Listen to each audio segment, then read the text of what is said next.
live from D&D Studios.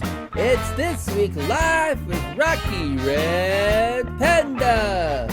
This week's The Good, The Bad, and the special guest DTH. And here's your host, Rocky Red Panda.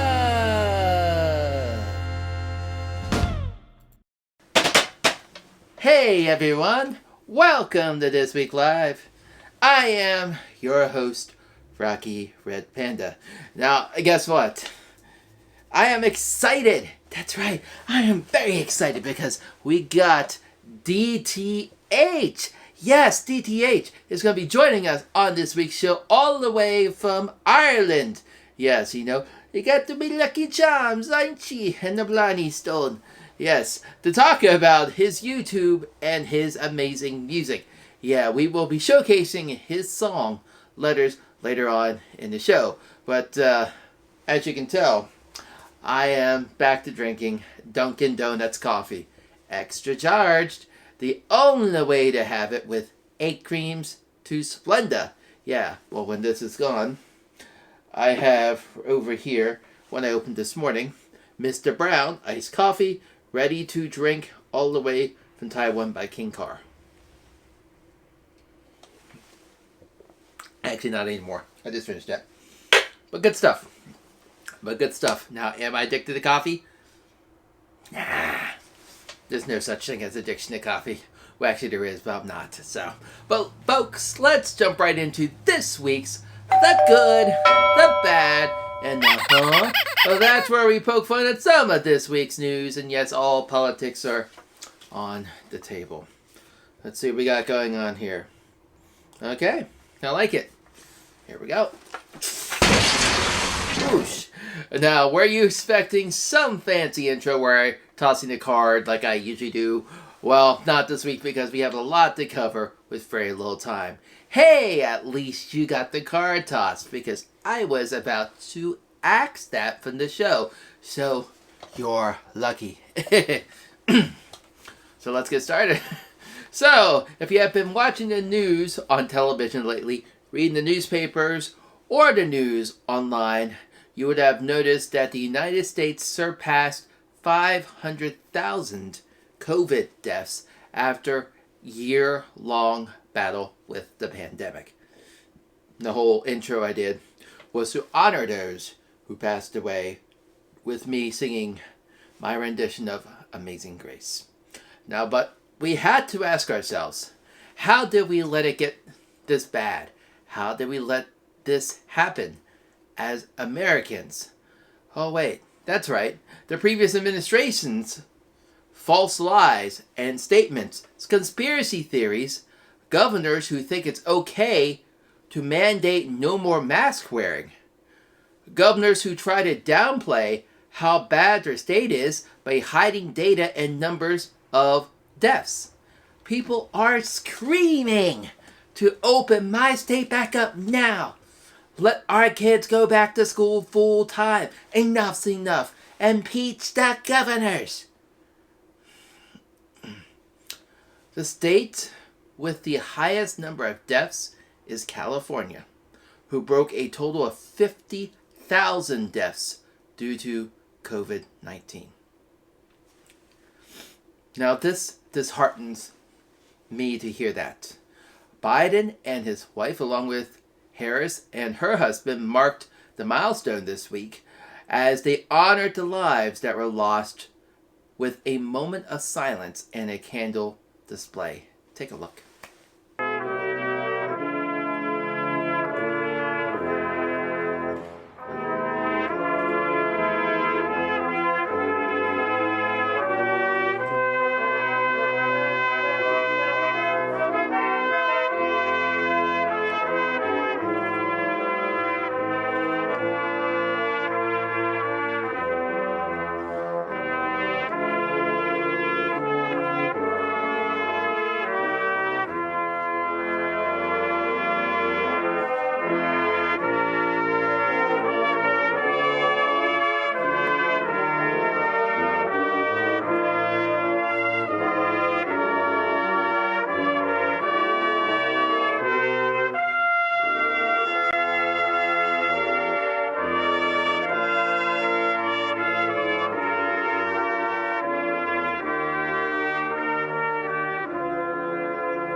Let's all take a moment to reflect on the lives who were lost.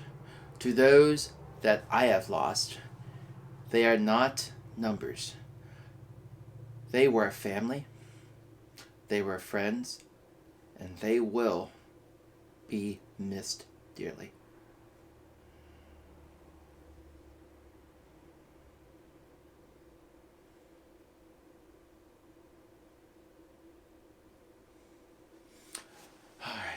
I want to thank you to everyone who has done their part in fighting against COVID-19 by social distancing, wearing a mask, and got the shot of hope.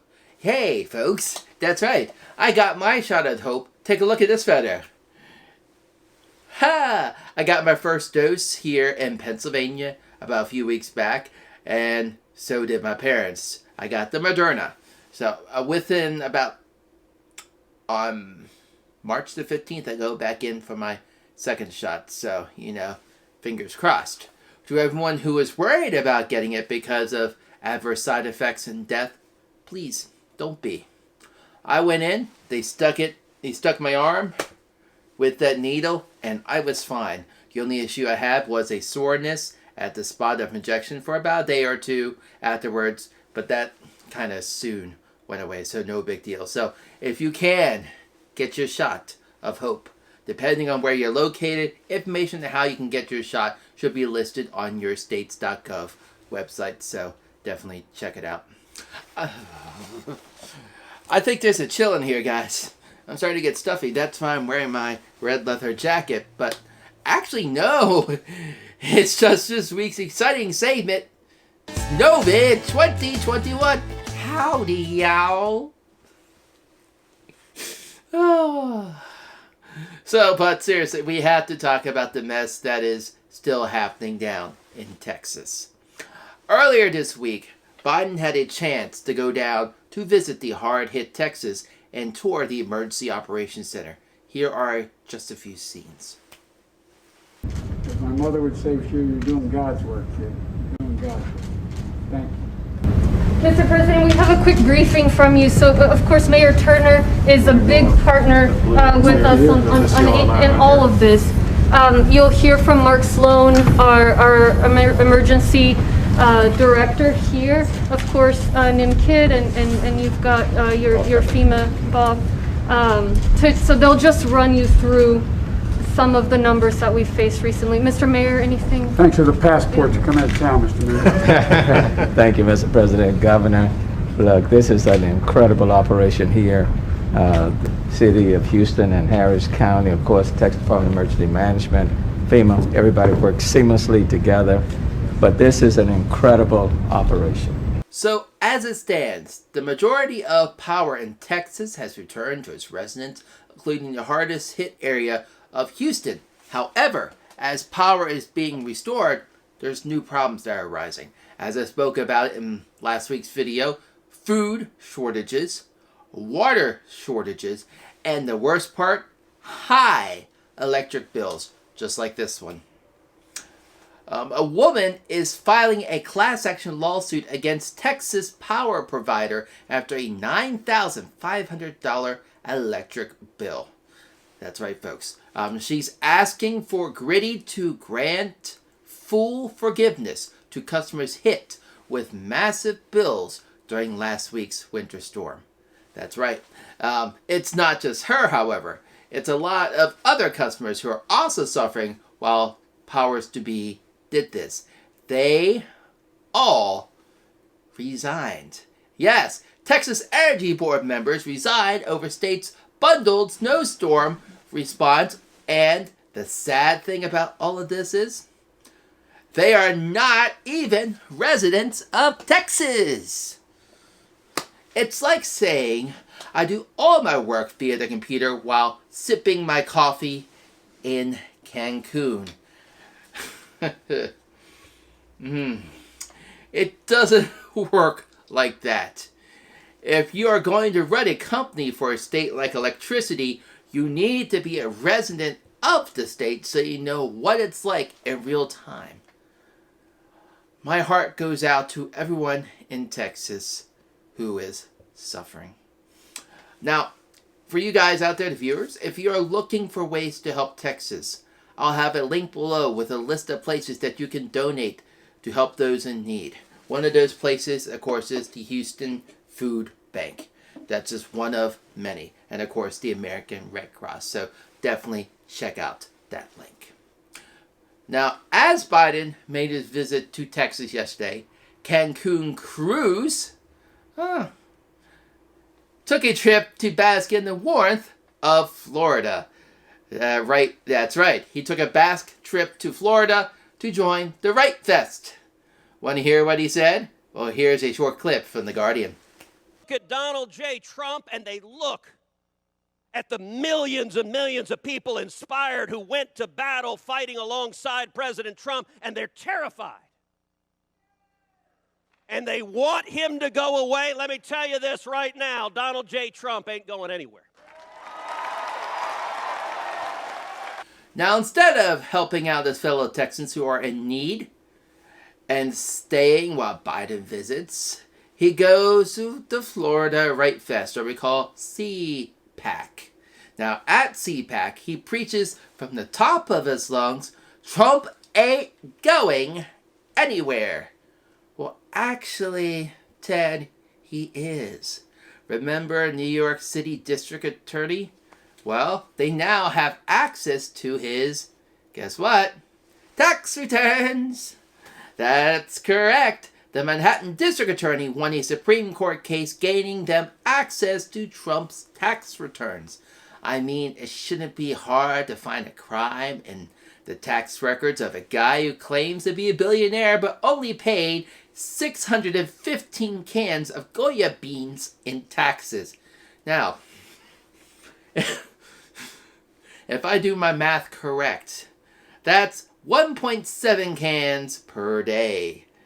That doesn't add up right. No, it doesn't. I mean, my dog paid the same amount of federal income tax as Donald Trump did most years. Guess how much? 0. Zippity-doo-dah. 0. Nilch. But on Thursday, the Senate held a confirmation hearing for Dr. Rachel Levine of Pennsylvania, and House passes sweeping Equality Act. Two things happened that we will be talking about related to all of this. But first off, why do we still give her the light of day, Marjorie Taylor Greene? This is why.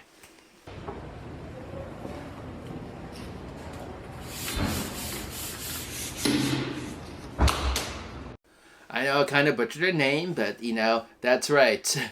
Margie Newman placed a trans flag in honor of her daughter up, and what does Marjorie do? She places a sign that reads, "Only two genders," and blasts on Twitter.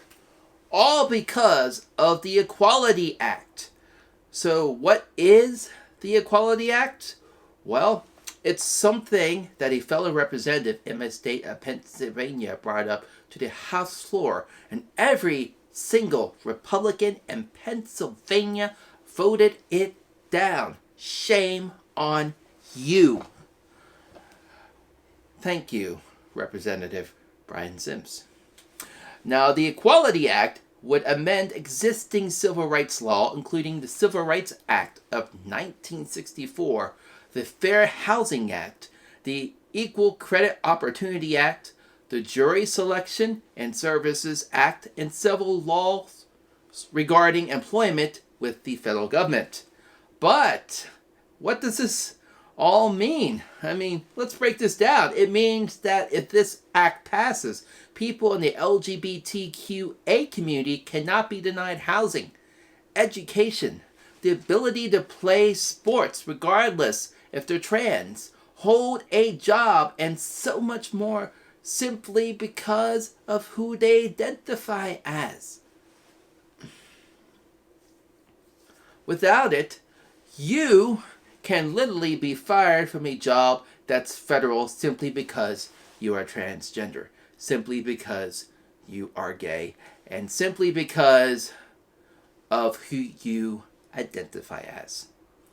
Now, I see it as a win-win.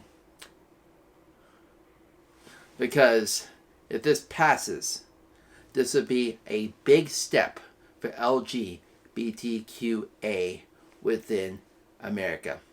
I mean, we already got gay marriage legalized, so this is the next step. Come on, let's get this passed. Senators, do your job. But now, moving to the nomination of Rachel Levine. And yet, we have more light to discrimination as its finest. But this time from Senator Rand Paul. And to think I used to like him. Well, just because I liked his father, Ron Paul, and I voted for him. He is nothing like his daddy. Nothing like his daddy.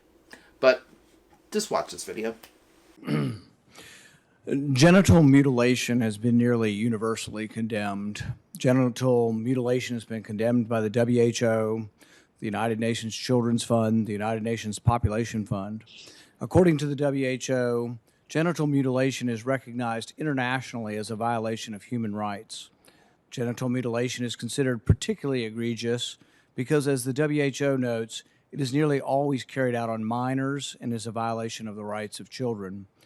Most genital mutilation is not typically performed by force, but as WHO notes, that by social convention, social norm, the social pressure to conform, to do what others do and have been doing, as well as the need to be accepted socially and the fear of being rejected by the community.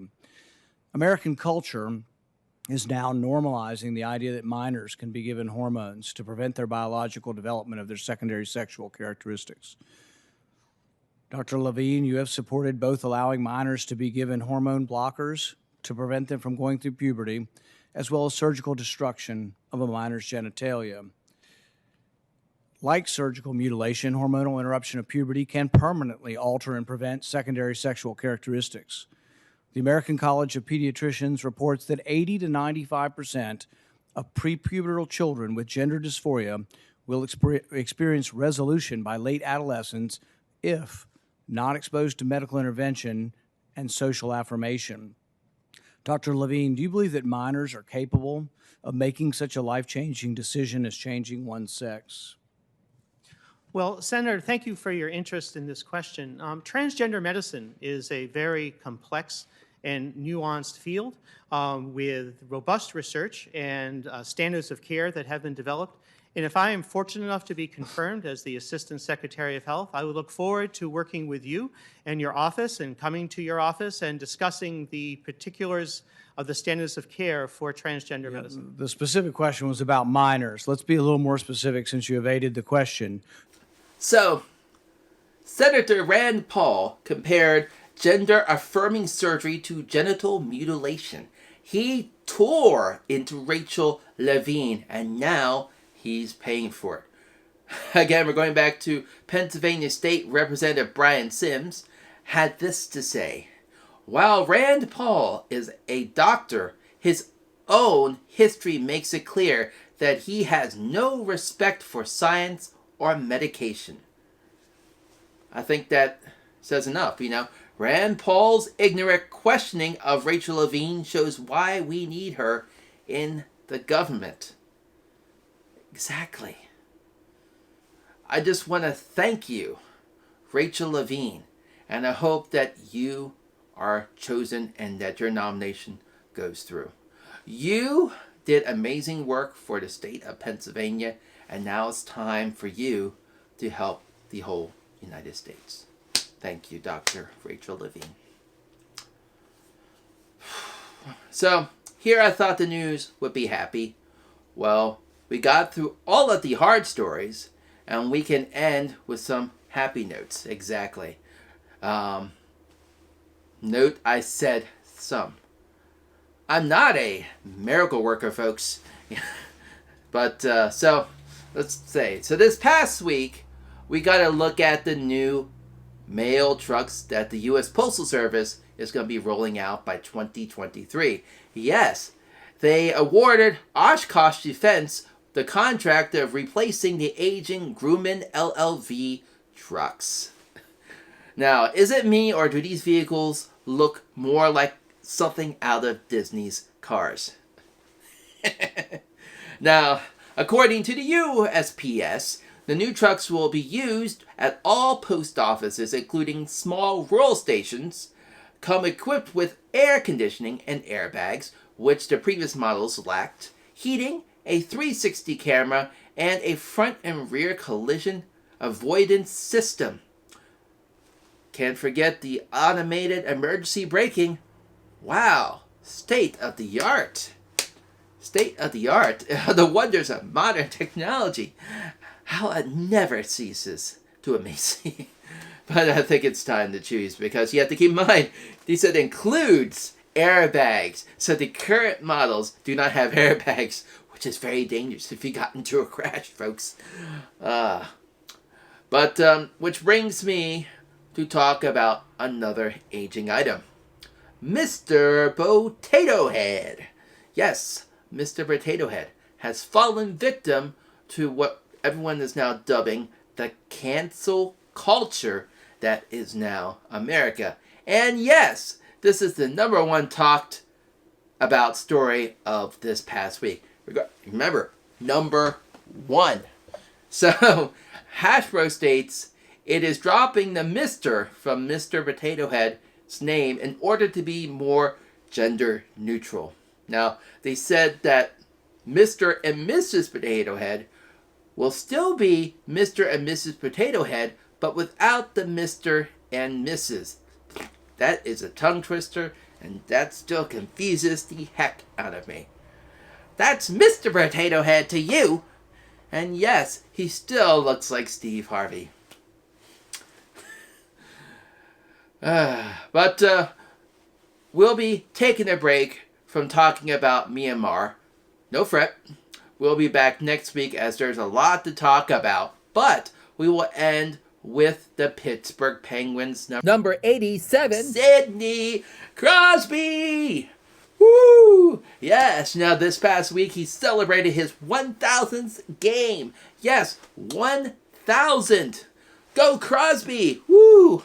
Yes, the captain of the almighty Pittsburgh Penguins. Yes, you can tell that I'm a huge fan.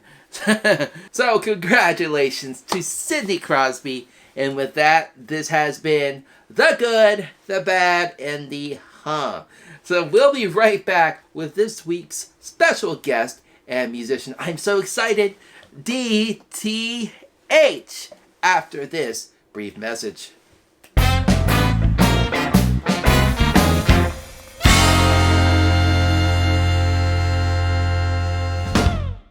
Hey there, folks. This is Rocky Red Panda, your host of This Week Live, P&D Studios, and illustrator at Panda Numeric Designs. Are you looking to get official This Week Live, P&D Studio, and Panda Numeric Design merchandise? That's right. Go to my website at pandaanddesigns.com, click on the shop, which will take you to some sweet, sweet stuff via my online Etsy store.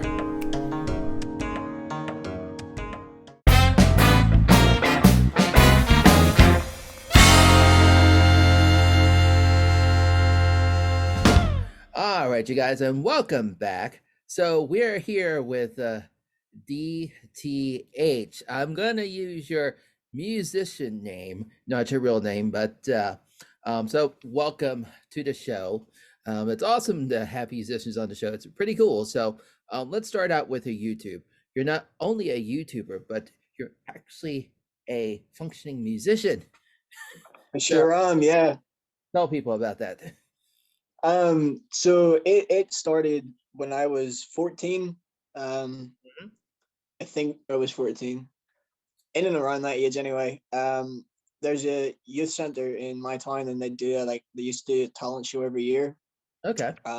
And I put myself down to do something. I didn't know what it was at the time. And then for some reason I just woke up one morning and was like, I'm gonna try to rap. So I told the guys, I was like, okay, this is the song I'm gonna rap, which was Eminem, When I'm Gone. Because it wasn't nice. It was fairly new back, obviously, whenever I was that age. And the dude that was organizing it looked at me and he was like, "You're gonna rap?" And I was like, "Yeah, I'm gonna rap." And he looked at me and was like, "Okay, So obviously in his head, he had this idea of, all right, young dude, white, this isn't going to go well. Yeah. So anyway, the show started. I went up, done the thing, done the song, and it just shocked everybody Wow. because no one was expecting it to even turn out as good as it did. I didn't expect it to turn out as good as it did. So we didn't win that year. Built up for nothing. But yeah, that's sort of when it all started. And then a couple of years after that, I done it again, but only I done it with a female, and she sang the chorus to Professor Green, Read All About It. And we Yeah. won it that year. And from that, I then went and decided to go and audition for a TV show over here called Britain's Got Talent. It's kind of like America's Got Talent. Oh yeah, Britain's Got Talent. Yeah, so it's Simon Cowell and my favorite guy in the end, who doesn't say he's gay, but you kind of get the idea that he David likes to Williams. rub his butt in front of Simon Cowell a lot. Yeah. I know Yeah, exactly what you're talking about. Yeah, go yeah, ahead. the very good. So I went and auditioned for it. Didn't get anywhere. Didn't even get past the first stage. Okay. It disappointed me, so I dropped it for a while. Then I just picked it up one day and went to my friend's house. Recorded a cover, which is the first ever video that I actually put up onto YouTube. Mm-hmm. And it started off super quiet, not a lot of views, not a lot of like sharing of it going around. Yeah. And then this guy from Music Crimes contacted me, and which is like it's basically a company that helps artists sort of build their platform up. Yeah. He contacted me and was like, "Look, I like this song. Like, I like what you've done with it. I like the cover. We can share it for you. There's just a small price." So we talked about it. I paid the guy, and in like a week, it went from 250 views to just over 5,000, which was insane. And it's the only other one that's come close is the cover of Eminem, "Love the Way You Lie," which is Yeah. just over 1,000 at the minute. Wow. And I'm even shocked that that's hit that amount as well. So it all started on YouTube, and then I took it to the next level, and I made a producer series on YouTube, which there is only one episode at the minute because it's been hectic. And I got in contact with a guy from Africa who made a beat and Mm-hmm. sent it to me, and I took 2 days. I challenged myself to take 2 days of writing lyrics, and I put it up onto YouTube. And I said to him, I was like, "Look, if this takes off, how would you feel about me putting it on Spotify?"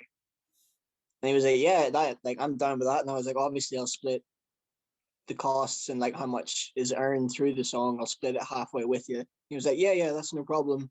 So it blew up, and I put it on Spotify, and that just kickstarted everything. That's amazing. That's amazing. So I listened to a lot of your songs, and you talked about recording, and you talked about going back to your first. So let's go ahead and talk about your first song, which you called "Change," which came out in 2019. It's your first original song. So what brought you to that point that you were ready to actually make your own material? Change was it was it's funny because I look back at that and I listen to that song now, and I'm sitting here thinking, what was I thinking? But I kept it up there because, like, if you can make out the lyrics in it, the message behind it is it's from the heart. Yeah, exactly. I'm actually working on revamping the song, Okay. and changing the beat behind it and the rhythm of it slightly, because the way it's done now annoys me. So I've just decided I'm going to take the song and just try and redo it, and make it sound a bit different.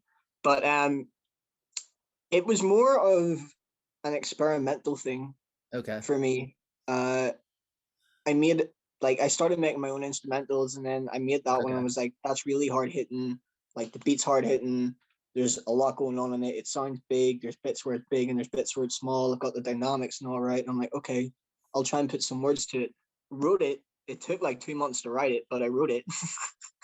And then I recorded it, and I was like, okay, I'll throw it up on YouTube and see what it's like. Feedback wasn't too bad. A lot Okay. of people sort of said it wasn't really my style. of rapping, more the instrumental kind of thing, because it's really like dubsteppy. But like as I listened to it, I was like, this is like the instrumental's aggressive. So what can I write about? And then I realized, like, it hit me that social media and the internet and just any media in general, there's like this perspective that we have to be a certain person to be accepted. Yeah, yeah. And if we're not like that, then we have to change to be accepted by the rest of humanity. Correct. So, and that annoys me, because where I'm concerned, you just got to be who you are, whether people like it or not. Some people are going to accept you, some people aren't. And no one should tell you different. And that was the whole reason behind that. Like, that's why it's called Change, because it's about not listening to what the media's got to say and what these real popular people have got to say that are big up themselves. And it was just a message to not let that happen, pretty much. Like at the end of the song, I think the last line of it is climb to the top of the mountain and take a look at the view, because you just turned your back on the media and fought what they threw at you. Yeah, it's I love the song. It's very nice, but as an artist, I completely understand it. You actually now looking back say I want to change it because I'm the same way, you know. It's the mentality of being an artist. You're never 100% finished. I mean, if you look at say Van Gogh or Picasso, it looks done, but throughout the years they kept going back and adding more to it because they weren't happy with how it looked, and they kept adding more layers and layers of paint, and then before you know it, they pass away and it's still not done. They still call it Yeah. incomplete. So I completely understand. I think it's more like when people pull it up onto their YouTube, like when I'm around them, or even if I just like I'm listening, like I'm not gonna lie, I look through my own YouTube videos to see what I can do to improve and what I can do to make it more interesting. And sometimes I just sort of leave it sitting there and just let it play through, so I can hear like all the different things that I do. And even when the song comes on, like when Change comes on, I cringe. I don't know what it is. I like there's a part of me inside that's like, I could have made that so much better. Why did I put that out? Well, we all have to start somewhere, and that was your your first original song. So at the time, just and still consider it, you all have to start your first, look back, and then move forward from there. Yeah. But yes, but for now, we're gonna take a little short break, and we'll be back here with more from DTH.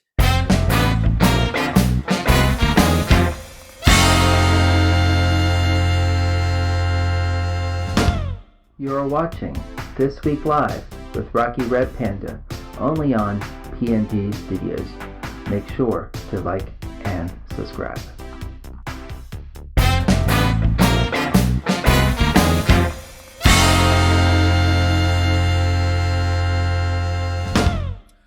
All right, you guys, and we're back here with more with our interview with musician DTH. So moving on. So talk about your studio. Talk about your recording process. So what gets you into this mindset of recording? Because I know as an artist, I have to sit there. I have to have like what I call white noise, silence around me, in order just to drone right in, just to get my music or my art done, and I don't want any interruptions. So my studio, like, it's not like a professional recording studio. What I use to make my music is literally a MacBook Pro. All right. And a USB microphone. Okay. With a portable, tiny portable vocal booth that sits around it, and a pop filter. That's literally it. That's all I've got. So I mean, I'd love to have more equipment, but I'm still living in my parents' house, and there's not a lot of room for me to build a proper studio in it. So I understand. This is my studio, it's my bedroom, so I know exactly what you mean. And I also don't have money at the minute to Okay. invest into all of that. So at the minute, I'm just making the best of what I've got. Okay. But when it comes to actually, I'll start with the beat making. So like when I suppose it's the same process for both, right? Like making instrumentals and then writing the lyrics. Like I'm not like I don't like doing what you do, which is like sitting in white noise to try and zone myself in to what I'm about to do. Yeah. Like if I'm sitting down here watching TV and I'm like, right, I'm gonna go up and do some music for a couple of hours. I'll go up and I'll throw a Spotify playlist on of my favorite rappers Yeah. and I'll listen to it for like a half hour just to get some sort of inspiration.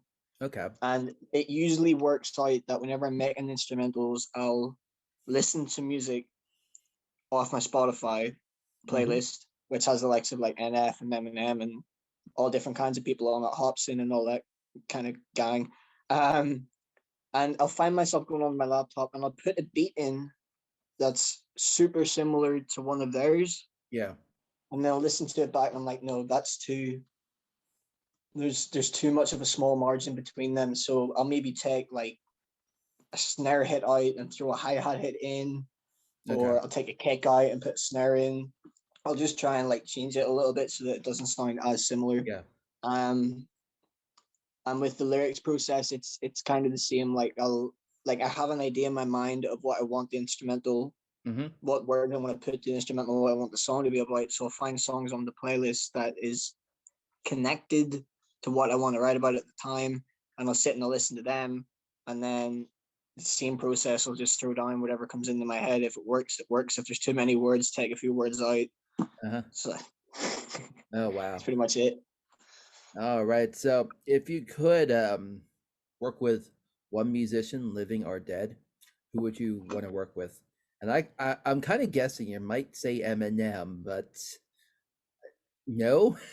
Okay. No, a lot of people would probably give that answer of Eminem, but Yeah. not me. If there's one person that I'd love to work with and I'd love to have a song with, it would be NF. NF. Okay.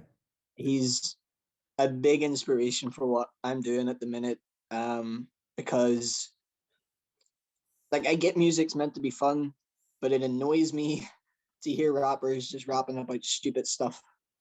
Whereas NF takes real life issues, throws them into a song so that people can relate, but also in the same song have a message for them just to basically fight on, if you know what I mean.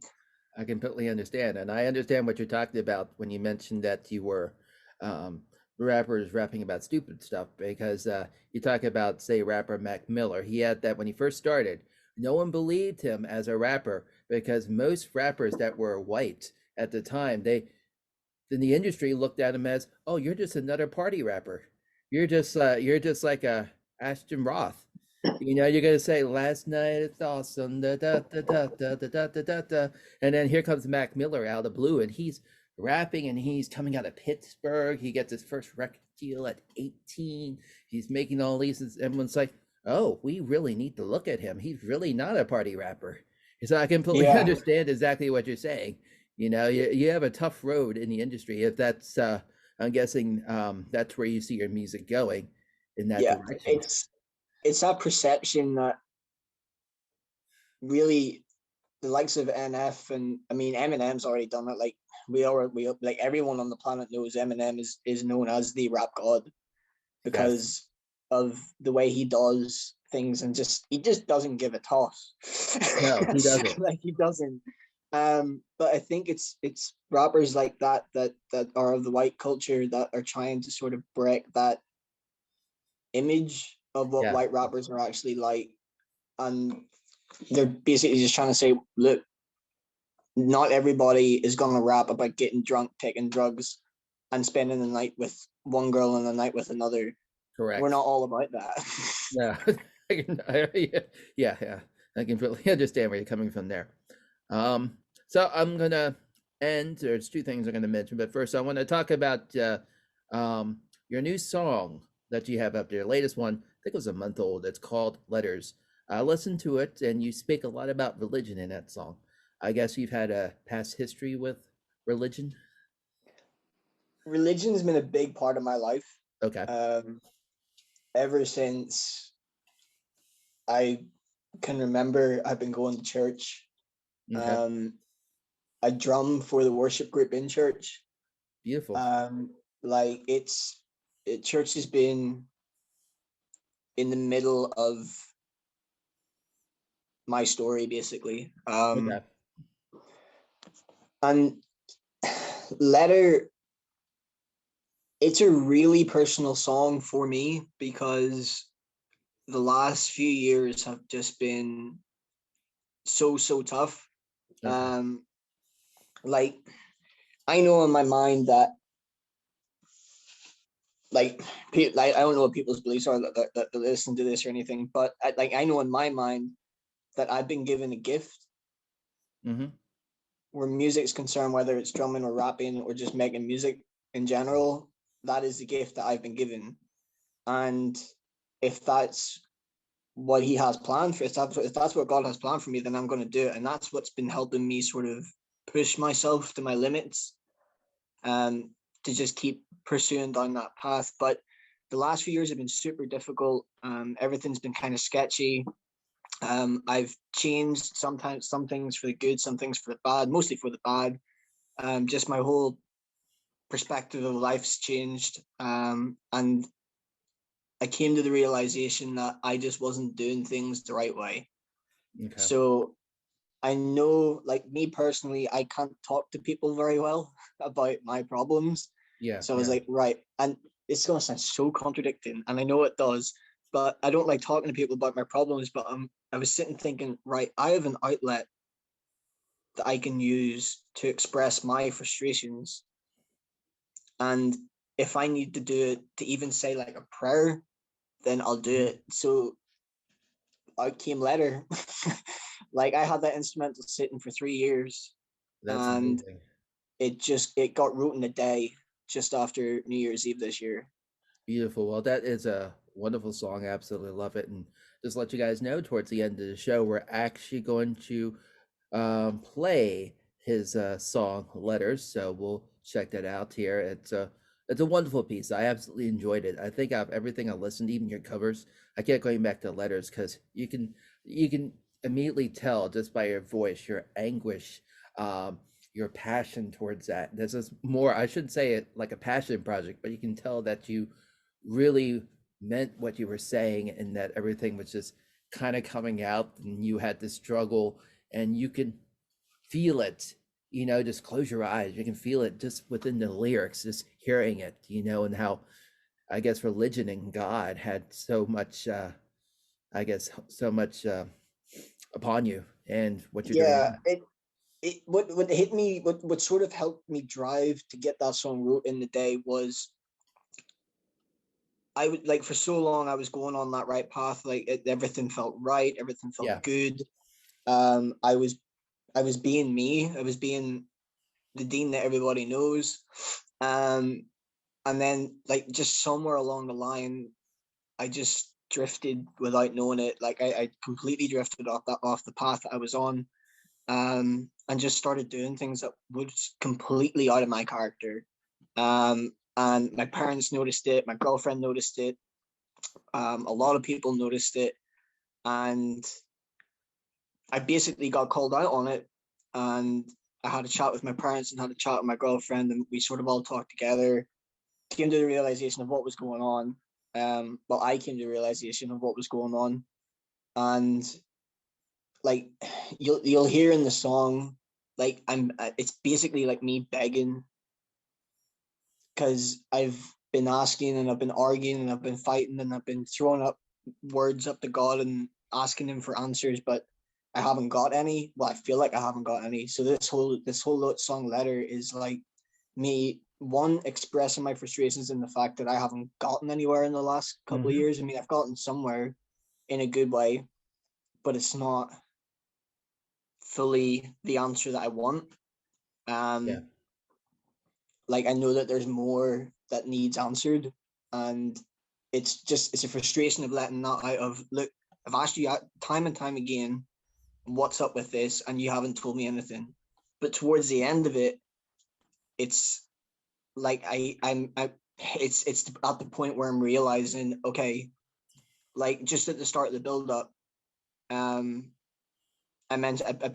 basically say, like, I know this isn't the life that you had planned for me, but it's the one that I've chosen. So at some point along the way, I chose to go off, but I don't know when that was, if that makes sense. So like, this is a song of me, one, expressing my frustration, the fact that I'm not getting the answers I want, and two, it's the realization hitting me and saying, look, take me back if you'd have me. I'm sorry, but I really need your help. Yeah.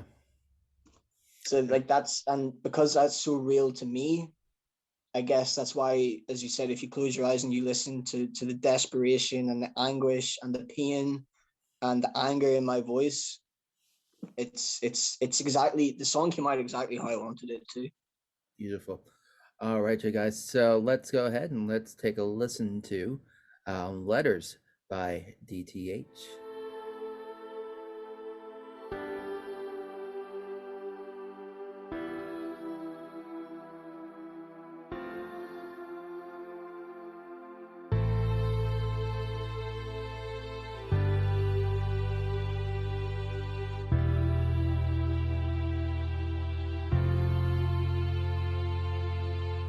Dear God, I'm writing you this letter, hoping that one day you'll get it and provide me with some answers. I've been waiting for a while now. My patience is tested, I'm getting weak, and my spirit has become infected. I got a lot of questions, so I really need to speak to you. I guess I'm really frustrated with everything that I've been through. I'd like to say that it was nothing and I could look right past it, but every time I try to do that, I start getting glances of who I could have been and what I could have done to be different. But it's a problem, cause I'm always insecurity driven. See, I don't like who I am, none of it was part of my plan. I've become a monster and I've become less of a man.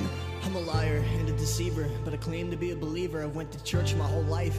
I've got a case of a fever, but it's all in my head. Can you just hit the lever? Send me down to the depths of hell, cause I'm just an underachiever. So I'm begging you to help me, cause I really need to fix this. I wanna go back to who I was, a man that people believed in. I wanna go back to being trusted, but it's hard to look past this. I made a deal with the devil, but I should be reprehended. Lock me up and throw away the keys and make me a bandit. I'm a victim of my demons and you've caught me red-handed. I was going down the right path, but this ain't how I planned it. I had everything I need, but I'm causing the damage. I know that all of this is a product of all of my actions. I'm living life with the consequences, like I'm stuck in a mansion. I've lived life too long and now it's coming down, crashing. So once again I'm asking you to just give me an answer. I'm lost and frustrated, but I provoked it. This ain't the life that you have for me, it's the one that I've chosen. I've dug a hole and made a mess of the current moment. I played a lot of games and gonna mess up my emotions. I've lived through a lot of lies and now they're coming back to haunt me. I'm locked myself inside a cell, don't open the door and just leave me, cause I'm scared of what I'd do if I was to be set free. But I'm asking you to forgive me and take me back if you'd have me. I've messed up and I'll admit it. I've ventured too far into lies, but I'm trying to fix it. I've become the thing I hate the most, so help me to quit it. Just tell me what I gotta do to get your forgiveness, cause all this anger is killing me. I want you to end it. I'm giving up on my self-proclaimed idea of redemption. Just help me get rid of mine and create attention. God, I'm begging you, don't leave me empty-handed.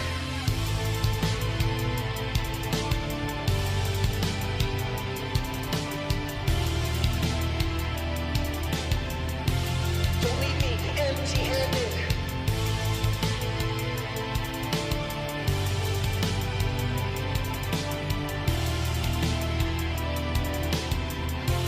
Don't leave me empty-handed. Oh God, here come the voices, what do I do? What's your problem? Honestly, I am just trying to help. Yeah, but I'm talking to God to see if I can get rid of you. Get rid of me? Honestly, that's what you wanna do?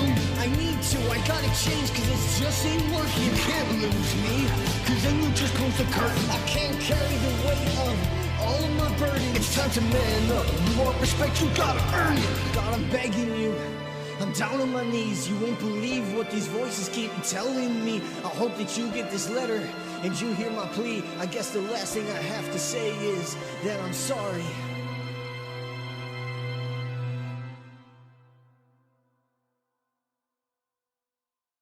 All right, so welcome back. So that was Letters by DTH. That was a wonderful song. I completely understand. So we're going to end, and because I am watching one of your videos, and out of all your videos, I noticed you were wearing a football jersey of all things, and it's just very odd. I'm here watching your videos, trying to critique and listen to your music, and all of a sudden it's like that's a Manchester United. It's like I have friends, and I'm like they're trying to get me into football, and my one friend just looks at me and says, "You're a Barca fan now." I'm like, "You can't switch teams." No, you can't switch teams. You're a Barca fan. You like Messi. I'm like, okay, and he's like, "Yeah, Messi's God." I'm like, okay, so I guess I'm a Barca fan, and then my other friend's a Chelsea fan, so he's a big Ian Hazard fan. So, but Manchester United. So I'm gonna briefly mention the Lindelof versus Maguire because there's currently talk. Do they work well together, or do they not work well together? Personally, like they have the experience. Like Lindelof's been there for a long time. He A has. long time. So he should know. In my mind, I'm like, right, if you play for United for so long and you've been defending for them for so long, then surely you should know how United's defense should be. Yeah. So where he's concerned, I expect more. He's slow. He's just clumsy. Like he's not tuned in most of the time. Like he's on his own planet. And then you have Maguire, who left Leicester City. Yes, he did. Came in with a bang. Showed that he could be the defender and the centre back that United needed to strengthen the lineup, so that our defense would be stronger. And for the first I don't know 6 months he was there, everything was going good, and he's just went into the same. It's like and the worst thing is he's captain of the team. I know. And even he's slow and clumsy. And I don't understand it. If anything, and I know the dude's injury prone, and I get that, but Eric Bailly needs to be on that pitch. Luke Shaw, I don't know what happened to him after he had that injury. Like, I didn't think he was going to come back, but whenever he came back, it took a while, but I'd easily, hands on the table, say that he is probably the best left back in the Premier League right now. Well, when you talk about Premier League, there, yesterday's game against West Brom, you talk about that 1-1, and I just, I caught wind of part of it because, again, my friend, he plays what you call fantasy football, and he doesn't like the team, but he has players on the team that he wants to score, so he can actually get points for his fantasy team. I was like, okay, and I was just watching part of it. I was like, well, we can 1-1. I mean, it's not bad. I mean, compared to playing against West Ham, where he had 1-0. But what do you think of the chances after this game of actually going for the trophy? You think they've actually lost their chances? I've been sitting thinking that. I didn't watch the game yesterday, but I was following it on the scoreline on Google on my phone because it was Valentine's Day and I was spending it with my girlfriend. So my focus was completely on her yesterday. But in the back of my mind, I was like, what's the score? What's the score? So I looked and it was 10 minutes after it had started and I seen it was 1-0 and I was like, you have to be flipping joking. There is no way this is happening right now. And then I was like, no, they could only have just scored there now. And I looked and I seen it was on the second minute. I was like, this is getting worse. This is literally getting worse. But the way United's been this season is they concede and then come back to win. So I was like, you know what? I have faith in my team. It's going to work out. We'll come back. We'll win. we'll still have a shot. And then I seen a score and I was like, yes, finally. Okay, we've got this. And then I checked it at full time. I was like 1-1. And I was like, for flip's sake. So then I checked the table and was like, cool. Manchester City is now 7 points ahead with the game in hand. That's technically 10 points because they're on form at the minute. Are we still in the title race? I mean, as a United fan, I'd love to turn around and say that we should be considered as contenders for the Premier League title this season, but we're just not consistent enough. I'd love to see it. like, to be honest, finishing second would be good for me. Like, I'd be happy for that. Just as long as Liverpool didn't win it, I'm fine. But like, even like, obviously, what done the damage, because we were on a great run, but I think what done the damage was the loss to Sheffield. Oh yes, yes, yes.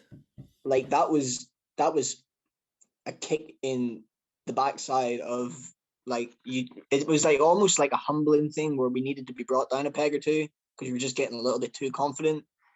But then we went out and like smashed Southampton 9-0. So I was thinking to myself, okay, it was a one-off. And so I think the damage was done in Sheffield's game. Yeah. And then Southampton, they built a little bit of hope, but after that, they've just been like, we're just not there yet. And Ole even said in his interview the same thing. Like, 15 games ago, you wouldn't have even said that United would be in this situation. Like, they wouldn't be second, and they wouldn't have been top of the table for 2 weeks. And he was saying, like, people were saying that I was going to lose my job, I was going to get sacked. And 15 games later, they're saying something completely different. Like, they're all saying that Ole is the man for the job.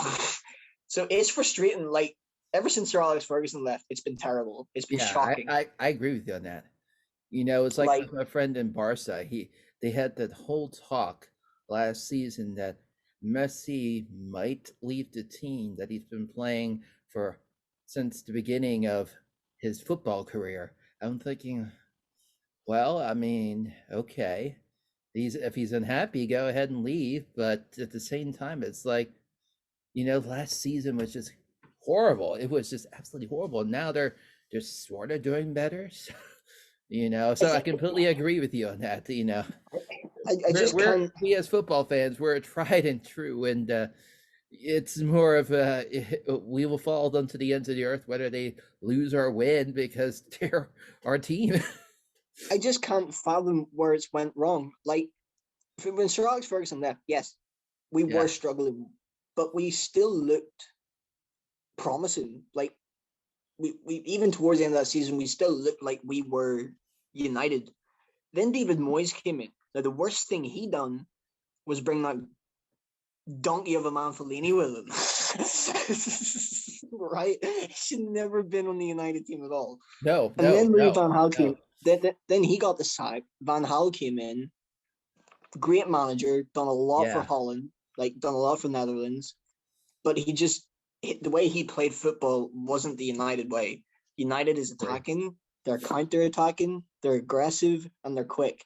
Louis Van Gaal sat back the whole time and was like, we're going to play defensive. Let's do that. Then Mourinho came in, won a trophy, and basically threw his head up and was like, you know what? I've won a trophy with United. I'm done and dusted. I'm good. I'm going to give up now. And then now that Ole's come in, yes, I was weary at the start, but now I actually think he is the man for the job at the minute. I think just give him time and we'll see what happens. At least it can't be like my friend's team. He's a friend. He likes Tottenham or Tatton, and I was like, the day that you actually go to a Premier League, you know, I will literally shit myself. You know, we joke with them all the time because like, your team sucks. Your team really sucks. Yeah, I know. but yeah, so your music's great. We talk a little football, and I wish to thank you for being on the show. It's awesome. I'll have all the links and all the information for him below, so definitely check that out. And of course, he's working on some new material, so most likely, I'm guessing that's going to be on YouTube coming soon.